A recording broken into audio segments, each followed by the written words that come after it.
So hello everyone and welcome back to my channel. This is the third lecture of electromagnetic induction और इसके अंदर हम लोग study करने वाले हैं induced EMF in a stationary coil in changing magnetic field. मतलब जहाँ पर मैग्नेटिक फील्ड चेंज होने वाली है वहाँ पर हम एक कॉइल रख देंगे और उस कॉइल के अंदर ईएमएफ कितना जनरेट होने वाला है वो हमें कैलकुलेट करना है। इससे पहले हमने क्या देखा है कि अगर कोई मैग्नेटिक फ्लक्स चेंज होने वाली जगह है वहाँ पर अगर हम कोई कंडक्टर रख देंगे तो उस कंडक्टर के अंदर ईएमएफ जनरेट होगा। अब वो ईएमएफ कितना होता है उसके लिए फैराडे ने एक फॉर्मूला दिया है E = -dφ/dt। ये हम लोगों ने स्टडी किया है। बट प्रैक्टिकली अगर हम देखेंगे कोई एक प्रैक्टिकल है कि जहाँ पर मैग्नेटिक फील्ड चेंज हो रही है उसके अंदर जो कॉइल रखी हुई है कॉइल के अंदर ईएमएफ कितना होगा वो हमें कैलकुलेट करना है। सो उसके लिए एक छोटा सा एक्सपेरिमेंट दिया हुआ है। एक्सपेरिमेंट एकदम सिंपल है। उसके अंदर क्या है कि एक फ्रेम बना लिया हमने। फ्रेम मतलब कैसे, फॉर एग्जांपल एक पाइप है। उस पाइप को अगर हम फोल्ड करेंगे तो इस तरह से एक सेमी सर्कल बनने वाला है। इस तरह से एक सेमी सर्कल बनने वाला है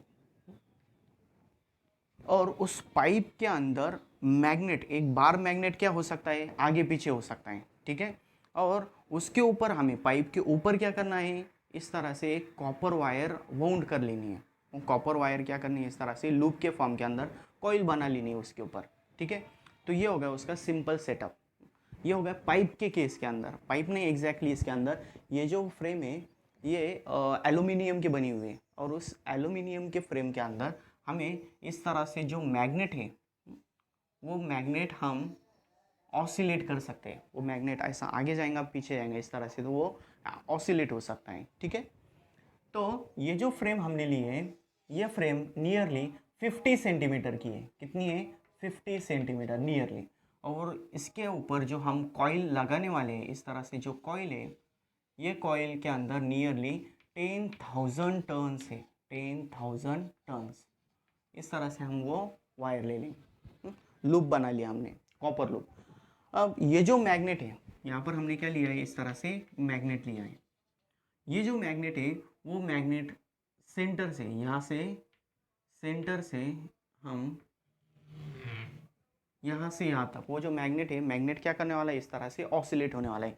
ऑसिलेट होगा तो वो किसके अंदर से जाने वाला है, उस लूप के अंदर से जाने वाला है, कॉइल के अंदर से जाने वाला है। तो ये हो गया उसका सिंपल कंस्ट्रक्शन, ठीक है। इस तरह से एक फ्रेम है, फ्रेम के अंदर से बार मैग्नेट मूव हो सकता है। वो मूव करेगा तो किसके अंदर से जाएगा, कॉपर वायर के अंदर, कॉपर लूप के अंदर से कॉइल के अंदर से जाएगा। तो उसके अंदर ईएमएफ जो जनरेट होगा वो कितना होगा वो हमें फाइंड आउट करना है। Okay, so for that purpose we will consider a circuit. यहाँ पर डायरेक्टली हम इसको मेजर नहीं कर सकते। यहाँ पर मैग्नेट पास हो गया, मैग्नेट पास होने के बाद यहाँ पर ईएमएफ कितना जनरेट होने वाला है वो डायरेक्टली हम मेजर नहीं कर सकते। उसके लिए हमें एक यहाँ पर दूसरा सेटअप लेना है कि इस तरह से जो कॉइल है, कॉइल के अक्रॉस हमें इस तरह से एक रजिस्टर, एक इस तरह से रजिस्टर जोड़ दिया। रजिस्टर है, उसके बाद में यहाँ पर हमने लिया एक डायोड, इस तरह से एक डायोड ले लिया, डायोड डी। और इस डायोड का एक एंड हमने कैपेसिटर को कनेक्ट कर दिया और कैपेसिटर जो यहाँ पर है उसका दूसरा एंड कॉइल के एंड को होगा। ओके, और ये जो इसके अंदर ये जो कॉइल है, कॉइल के अंदर जो करंट फ्लो करने वाला है वो अगर हमें मेजर करना है तो उसके लिए हम यहाँ पर एक एमीटर ले लेंगे, मिली एमीटर। ओके, और इसके अक्रॉस ये जो कैपेसिटर है, इसको ऑन और ऑफ करने के लिए इस तरह से हम यहाँ पर स्विच बना लेंगे। और स्विच के अक्रॉस, इसके अक्रॉस ईएमएफ कितना है, वोल्टेज कितना है वो अगर हमें मेजर करना है तो यहाँ पर हम लोग इस तरह से वोल्ट मीटर अटैच करेंगे। Voltmeter always connected in parallel, parallel के अंदर कनेक्ट करना होता है। And ammeter is always connected in series with the circuit. जो सर्किट है, जिस सर्किट का हमें करंट मेजर करना है उसके सीरीज के अंदर हमें एम मीटर जोड़ना होता है, ठीक है। तो ये हो गया उसका सर्किट डायग्राम। मतलब यहाँ से जो दो एंड्स है वो इस तरह से कैपेसिटर को कनेक्ट करना है हमें। वो क्यों करना है वो हम लोग आगे देखेंगे, ठीक है। तो इसका जो मैकेनिज्म है वो मैकेनिज्म कैसा होने वाला है, देखो। बार मैग्नेट जब इस कॉइल से दूर होगा तो इसके पास जो मैग्नेटिक फ्लक्स आने वाला है, मैग्नेटिक फ्लक्स मतलब क्या, वहाँ पर जो मैग्नेटिक लाइंस ऑफ फोर्स पहुँचने वाली है वो बहुत थोड़ी है। तो यहाँ पर मैग्नेटिक फील्ड कितनी होगी, मैग्नेटिक फील्ड और फ्लक्स जो होगी वो स्मॉल अमाउंट के अंदर होगी, ठीक है। तो उसे हम एक ग्राफ के मदद से समझ लेते हैं। इस तरह से हम क्या करेंगे, एक्सिस बना लेंगे। इस एक्सिस पर है टाइम, इस एक्सिस के ऊपर है मैग्नेटिक फील्ड बी और फाई मैग्नेटिक फ्लक्स, दोनों भी सेम है, ओके। सबसे पहले जब ये मैग्नेट दूर होगा यहाँ से अगर वो दूर होगा तो इसकी मैग्नेटिक फ्लक्स कम होगी, इस तरह से वो कम होगी, मिनिमम होगी। ये हो गया ए बी पार्ट। कौन सा पार्ट होगा, ए बी पार्ट। तो जब ये मैग्नेट इस कॉइल के अंदर जाने वाला है, कॉइल के अंदर जाने का जब वो स्टार्ट करेगा तो अचानक से इसके अंदर जो मैग्नेटिक फील्ड है वो मैग्नेटिक फील्ड क्या हो जाएंगी, इंक्रीज हो जाएंगी। इस तरह से बी पॉइंट के ऊपर आने के बाद मैग्नेटिक फील्ड क्या हो जाएंगी, इंक्रीज हो जाएंगी और वो उसकी मैक्सिमम वैल्यू तक जाएंगी सी पॉइंट तक, जब वो इसके अंदर एंटर करेगा। जब एंटर करने के बाद मैग्नेटिक फील्ड इंक्रीज हो चुकी है, जब तक वो कॉइल के अंदर रहेगा 10,000 टर्न से मतलब बहुत ज़्यादा डिस्टेंस है, जब तक वो मैग्नेट उसके अंदर रहेगा तब तक मैग्नेटिक फील्ड इसके अंदर कांस्टेंट रहेगी मैक्सिमम वैल्यू तक, ओके। तो वो सी डी तक क्या होगी, मैक्सिमम होगी। और जब वो यहाँ से बाहर आ जाएगा मैग्नेट क्या करने वाला है, इससे बाहर आने वाला है। तो बाहर आने के बाद फिर से उसकी मैग्नेटिक फील्ड क्या हो जाएंगी, डिक्रीज हो जाएंगी, ओके, ई पॉइंट तक। और फिर से वो कंटिन्यू दूर जाएगा तो मैग्नेटिक फील्ड डिक्रीज हो जाएंगे अप टू एफ पॉइंट। तो ये जो होने वाला है ये होने वाला है T1 टाइम के ऊपर। कितने टाइम के ऊपर, T1। और ये जो सिचुएशन डिक्रीज होने वाली है ये होने वाली है T2 के ऊपर। इस तरह से मैग्नेटिक फील्ड चेंज होने वाली है। सबसे पहले वो ज़ीरो होगी और मिनिमम होगी। जब वो कॉइल के पास आएंगे तो वो सडनली इंक्रीज हो जाएंगे और वो जब तक कॉइल के अंदर रहेगा बार मैग्नेट तब तक मैग्नेटिक फील्ड और मैग्नेटिक फ्लक्स मैक्सिमम होगा, ओके। तो यहाँ पर मैग्नेटिक फ्लक्स चेंज होने वाला है और जहाँ पर मैग्नेटिक फ्लक्स चेंज होता है वहाँ पर ईएमएफ जनरेट होगा, ठीक है। अब वो ईएमएफ कितना जनरेट होगा उसके लिए भी हम लोग इसके एग्जैक्टली सामने इस तरह से एक ग्राफ बना लेते हैं। यहाँ पर होगा ईएमएफ, क्या होगा यहाँ पर, ईएमएफ, इंड्यूस्ड ईएमएफ। इसकी दो वैल्यू लेंगे हम, एक होगी प्लस E0 और दूसरी होगी माइनस E0 और simple E, positive EMF and negative EMF. अब वो किस लिए होगा ये हम लोग देखेंगे। सबसे पहले हम सर्किट की तरफ आते हैं। इस तरह से कॉइल है, कॉइल के अंदर ये हमने सब क्यों यूज़ किया है, तो इसके ये जो कॉइल है, कॉइल के अंदर जब मैग्नेटिक फ्लक्स चेंज होगा तो उसके अंदर ईएमएफ जनरेट होगा। ईएमएफ कैसे मेजर करेंगे हम, इस वोल्ट मीटर की मदद से, ओके। उसके बाद में ये डायोड क्यों यूज़ किया है, वो डायोड का यूज़ क्या है वो हम लोग अब देखेंगे क्या होता है एग्जैक्टली। जब यहाँ पर बी पॉइंट के ऊपर मैग्नेटिक फील्ड कैसी है, मैग्नेटिक फील्ड कांस्टेंट है और मिनिमम है।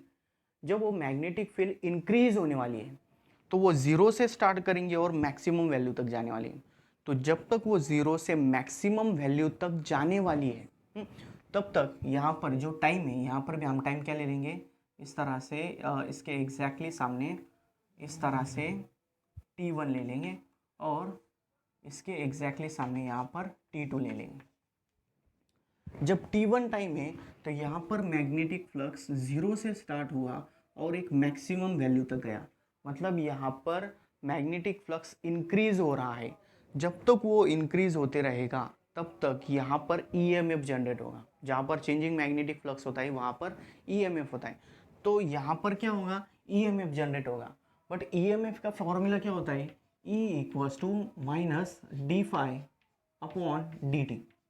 निगेटिव साइन है, मतलब यहाँ पर मैग्नेटिक फ्लक्स अगर इंक्रीज हो रहा होगा तो ईएमएफ निगेटिव होगा और मैग्नेटिक फ्लक्स यहाँ पर डिक्रीज हो रहा होगा तो ईएमएफ पॉजिटिव होगा, ओके। तो इस केस के अंदर देखो यहाँ पर जो मैग्नेटिक फील्ड है वो मैग्नेटिक फील्ड इंक्रीज हो रही है।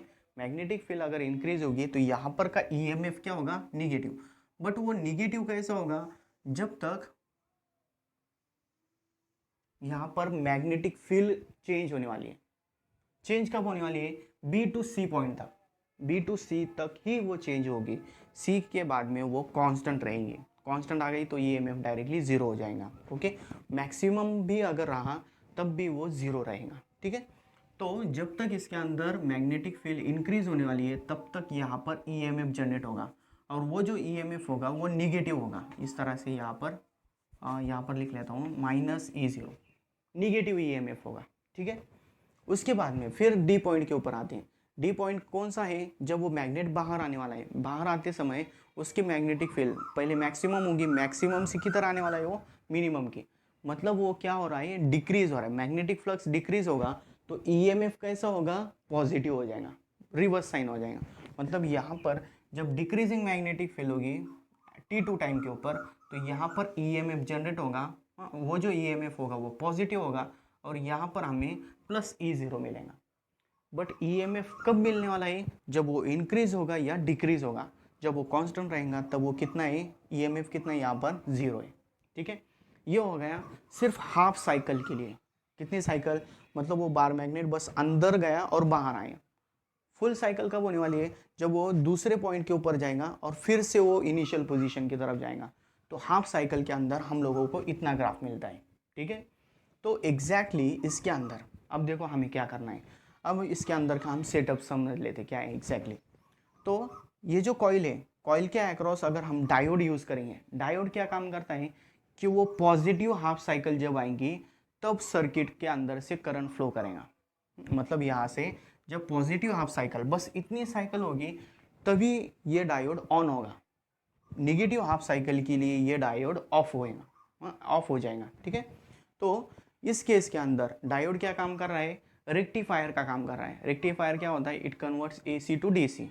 हाँ, सेमीकंडक्टर डिवाइस इसके अंदर हम डिटेल में स्टडी करेंगे, बट यहाँ पर क्या समझ लो कि अगर डायोड के अंदर से पास होगा तो सिर्फ पॉजिटिव हाफ साइकिल जाएंगे। ओके, पॉजिटिव हाफ साइकिल किधर जाएंगी, कैपेसिटर की तरफ। कैपेसिटर क्या होने वाला है, अब चार्ज होने वाला है। मतलब फर्स्ट हाफ साइकिल के अंदर फॉर एग्जांपल इस तरह से हाफ साइकिल गई, पॉजिटिव हाफ साइकिल, तो उसके अंदर ये जो कैपेसिटर है वो चार्ज होगा। चार्ज कब तक होगा, जब तक कि उसकी वैल्यू हो जाएंगी E1। ईएमएफ कितना होगा, E1। उसके बाद में दूसरी साइकिल आई तो फिर ईएमएफ कितना हो जाएगा, E2 हो जाएगा। इस तरह से E1, E2, E3 वो जो ईएमएफ है वो इंक्रीज होते जा रहे हैं। अब वो इंक्रीज कब तक होगा, जब तक उसकी पीक वैल्यू नहीं आ जाती। पीक वैल्यू कब होगी, जब वो कैपेसिटर फुल्ली चार्ज हो जाएगा। फुल्ली चार्ज हो गया तो ईएमएफ जो होगा वो पीक वैल्यू के ऊपर होगा, ठीक है। तो इस तरह से इसके अंदर के सब कंपोनेंट्स काम करने वाले। वोल्ट मीटर इसके अक्रॉस जो ईएमएफ जनरेट हुआ है वो मेजर करेगा, और ये जो एमीटर है वो इंड्यूस्ड करंट जो है वो कितना आ गया है वो मेजर करेगा। जब तक वो चार्ज हो रहा है तब तक यहाँ पर हमारे को कोई रीडिंग मिलेंगे, बट अगर वो फुली चार्ज हो गया तो हमें एक कॉन्स्टेंट रीडिंग मिल जाएंगे। तो ये था उसका simple construction and working. Okay, अब हम आते हैं इसके मैथमेटिकल पार्ट के ऊपर। फर्स्ट ये समझ लो क्या क्या है, एक बार शॉर्टकट में बता देता हूँ। एक्सपेरिमेंट के अंदर इस तरह से एल्यूमिनियम के फ्रेम में, उस एल्यूमिनियम मतलब पाइप है, पाइप के अंदर से बार मैग्नेट पास हो रहा है, कंसिडर करो बस। और उस पाइप के ऊपर एक कॉइल हमने क्या किया, ऐसे रैप कर दिए, ठीक है। वो रैप करने के बाद में कॉइल ऊपर है, उसके अंदर से मैग्नेट पास होने वाला है। मैग्नेट पास होगा तो जब वो कॉइल के बाहर होगा तो मैग्नेटिक फील्ड 0 है, मिनिमम है। जब वो कॉइल के पास से पास होगा तो मैग्नेटिक फील्ड सडनली इंक्रीज होगी। जब तक वो कॉइल के अंदर रहेगा तब तक एक कांस्टेंट वैल्यू रहेगी। अब वो कॉइल के बाहर आ गए तो मैग्नेटिक फील्ड फिर से डिक्रीज हो जाएंगे। जब तक वो उसके अंदर मैग्नेटिक फील्ड चेंज होने वाली है, इंक्रीज हो या डिक्रीज हो, तभी वही पॉइंट के ऊपर हमें यहाँ पर ईएमएफ मिलने वाला है, ठीक है। अब वो ईएमएफ कितना होगा, उसके लिए हम formula according to Faraday's law, E equals to कितना होता है, E इक्वल्स टू -d∅/dt। कितना होता है, -d∅/dt। बट मैग्नीट्यूड अगर हम कंसिडर करेंगे यहाँ पर, तो यहाँ पर आ जाएगा d∅/dt, ठीक है। अब यहाँ पर चेंज होने वाली क्वांटिटी कौन सी है, जब हम यहाँ से कंसिडर करेंगे तो यहाँ पर बस थीटा चेंज हो रहा है। थीटा मतलब क्या, the angle made by the string. String नहीं है यहाँ पर, ये जो लाइन है, the angle made by this line with the vertical के साथ में जो एंगल बन रहा है, that angle is theta angle. तो वो थीटा एंगल जैसा मैग्नेट आगे जाएगा तो ये थीटा एंगल क्या हो जाएगा, चेंज होते जाएगा। और वो इक्विलिब्रियम, जब वो इक्विलिब्रियम पॉइंट के ऊपर आएगा तो उसकी मैक्सिमम वेलोसिटी होगी, मैक्सिमम ईएमएफ होगा उसका, ठीक है। तो यहाँ पर थीटा चेंज हो रहा है तो इसको हम क्या करेंगे, थीटा से डी थीटा से डिवाइड एंड मल्टीप्लाई करेंगे। मतलब यहाँ पर क्या आ जाएगा, d∅/d∅ इंटू यहाँ पर आ जाएगा d∅/dt। मतलब फाई चेंज हो रहा है with respect to theta angle और यहाँ पर थीटा चेंज हो रहा है with respect to time, time आगे जाएगा तो थीटा भी क्या हो जाएगा, चेंज होता जाएगा। तो ये जो थीटा है, theta is simply angular displacement, क्या है वो, एंगुलर डिस्प्लेसमेंट। अब उसकी वैल्यू कितनी होती है वो हमें लेनी है, इसको हम लोग कंसिडर करेंगे इक्वेशन नंबर 1। ओके, अब ये जो थीटा है, थीटा हमें कहाँ से लेना है, जो ऑसिलेशन चैप्टर है उसके अंदर हमें एक इक्वेशन मिलती है, x equals to a sine omega t. ठीक है, a is the amplitude, x is the displacement, linear displacement, omega is angular frequency and t is time। ये अगर हम एंगुलर डिस्प्लेसमेंट के लिए अप्लाई करेंगे तो यहाँ पर लीनियर डिस्प्लेसमेंट की जगह एंगुलर डिस्प्लेसमेंट थीटा होगा, एम्पलीट्यूड की जगह theta zero that is maximum angular displacement होगा साइन ओमेगा। ओमेगा मतलब क्या होता है, ओमेगा की दो वैल्यूज होती है, एक होता है 2 पाई इंटू फ्रिक्वेंसी और एक होता है 2 पाई अपॉन टाइम पीरियड। हमें टाइम पीरियड वाला लेना है, तो यहाँ पर क्या आ जाएगा 2 पाई अपॉन टाइम पीरियड, ये किसकी वैल्यू हो गई, ओमेगा की, और यहाँ आ गया टी। इसका हमें डेरिवेटिव लेना है, therefore d theta by d t with respect to time हम इसका डेरिवेटिव लेना है। डेरिवेटिव क्या आ जाएगा, इसका थीटा जीरो कांस्टेंट है, साइन का डेरिवेटिव होता है cos, cos of this value that is 2 pi into T divided by capital D. ये बस साइन का हो गया, साइन का डेरिवेटिव हो गया, बट ये जो function 2 pi upon T into T ये भी चेंज होने वाला है, तो इसका डेरिवेटिव हो जाएगा डी टी, सॉरी ये जो टाइम है, टाइम का डेरिवेटिव कितना आ जाएगा, 1 आ जाएगा, और ये जो कांस्टेंट टर्म है वो एज इट इज रहेंगे। मतलब यहाँ पर कितने से मल्टीप्लाई करना है, 2 पाई अपॉन टी से फंक्शन मल्टीप्लाई करना होगा। ठीक है, ये हो गई D theta by d t की वैल्यू। अब यहाँ पर अगर हमें मैक्सिमम ईएमएफ लेना है, मैक्सिमम ईएमएफ और पीक ईएमएफ लेना है, तो उसके लिए ये जो टर्म है वो मैक्सिमम होनी चाहिए। कॉस की मैक्सिमम वैल्यू कितनी होती है, 0 से 1 तक जाता है वो, तो वो 1 क्या हो गई उसकी मैक्सिमम वैल्यू। तो ये अगर हम मैक्सिमम लेंगे D theta by d T max लेंगे तो ये हो जाएगा, ये पूरी टर्म कितनी हो जाएंगी, 1 हो जाएंगी, और रहेगा क्या यहाँ पर थीटा जीरो, यहाँ पर 2 pi upon T, therefore this will be 2 pi theta zero divided by T. Okay, ये हो गई उसकी मैक्सिमम वैल्यू। अब ये वैल्यू हम क्या करेंगे, इस इक्वेशन 1 के अंदर पुट करेंगे, पुट इन 1, देयरफॉर इक्वेशन 1। अभी इक्वेशन 1 के अंदर ये जो है वो किसके लिए, मैक्सिमम ईएमएफ के लिए, so this will be also maximum and this is denoted by E0 that is peak value of EMF will be कितनी हो जाएंगी वो, यहाँ पर आ जाएगा d phi by d theta, और यहाँ पर d theta by d t की वैल्यू कितनी आ जाएंगी, 2 pi theta zero upon capital T into रहेगा यहाँ पर d phi upon d theta. Okay, flux change होने वाला है, बट किसके रिस्पेक्ट में, with respect to angle, angle change होगा तो यहाँ पर फ्लक्स भी चेंज होगा। अब यहाँ पर पीक वैल्यू जो होती है वो किसके ऊपर डिपेंड करती है, वो थीटा जीरो के ऊपर डिपेंड करती है, दैट इज मैक्सिमम एम्पलीट्यूड। जितना ज़्यादा एम्पलीट्यूड होगा, जितना ज़्यादा इस पीक का ये जो एक्सपेरिमेंट है उसके अंदर जो एंगल थीटा है वो जितना ज़्यादा होगा उतना ज़्यादा उसके अंदर ईएमएफ जनरेट होगा। ठीक है, ईएमएफ क्यों जनरेट होगा, वो जितना ज़्यादा दूर जाएगा उतना ज़्यादा उसका स्पीड होगा। और सेकंड थिंग, वो टाइम पीरियड के इनवर्स रिलेशन में, किसके, टाइम पीरियड के, मतलब यहाँ पर जितना ज़्यादा टाइम पीरियड होगा उतना कम उसका ईएमएफ होगा। तो यहाँ पर ये टाइम पीरियड कैसा चाहिए, कम चाहिए। अगर मैक्सिमम वैल्यू चाहिए तो टाइम पीरियड कैसा है, मैक्सिमम, मतलब जितना ज़्यादा तेज़ी से वो यहाँ पर ऑसिलेट करेगा। टाइम पीरियड मतलब क्या होता है, the time taken by the magnet to complete one oscillation. तो यहाँ पर जितना कम टाइम होगा उतने ज़्यादा टाइम वो क्या करने वाला है, इसके अंदर से पास होने वाला है, और जितने ज़्यादा टाइम पास होगा उतना ज़्यादा उसका ईएमएफ होगा। तो ये होती है उसके अंदर ईएमएफ की वैल्यू। ठीक है, तो इसके अंदर इस तरह से ये एक्सपेरिमेंट है, एक्सपेरिमेंट के ऊपर से हमें एक ग्राफ्स ड्रॉ करने होते हैं, और वो ग्राफ के ऊपर से हमें एक फॉर्मूला डिराइव करना है। तो इसके ऊपर डिपेंड कौन किसके ऊपर है, तो ये फॉर्मूले के ऊपर से समझ में आता है क्या, वो peak value of angular displacement and time period दोनों के ऊपर वो डिपेंड करता है। ठीक है, तो ये था स्टेशनरी कॉइल का एग्जांपल और टॉपिक। इसके अंदर हमने क्या देखा कि ईएमएफ इंड्यूस होने वाला है, बट कब, जब कॉइल स्टेशनरी है और मैग्नेटिक फील्ड क्या हो रही है, वहाँ पर चेंज हो रही है। ठीक है, तो आज के लेक्चर के लिए बस इतना ही। बाकी का जो टॉपिक होगा वो हम लोग नेक्स्ट लेक्चर के अंदर लेंगे। ठीक है, थैंक यू सो मच।